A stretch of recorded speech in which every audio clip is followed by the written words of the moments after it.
очигледно продолжува кукавичката стратегија на Груевски со разни одложувања да се побегне од соочување со правдата, меѓутоа тоа за мене и за сите е доволен доказ дека не се работи за никакви сечени, лепени, мотивирани материјали, туку се работи за вистина и дека тој ќе одговара за сето тоа.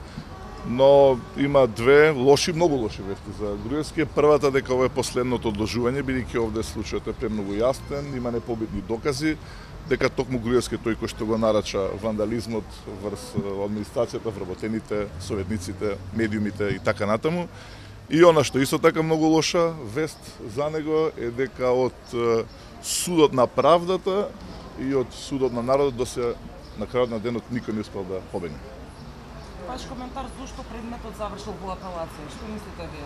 Тоа е главното прашање, тоа е еден од тие трикови со кои што се служи Груевски и судството негово намерно. Велам негово затоа што очигледно уште еден доказ имаме денес дека се работи за судство кое што е под директна контрола на Груевски, но како што сето знаеме, одбројани се до нови тинова судство има Груевски и очигледно дека полека ќе се заврши таа приказна и тогаш ќе се случи тоа што сите го очекуваме, тоа е да и тој и сите они околу него одговараат за сите злодела кои што ги правеа не една, не 5, туку 10, 11 години во Република Македонија.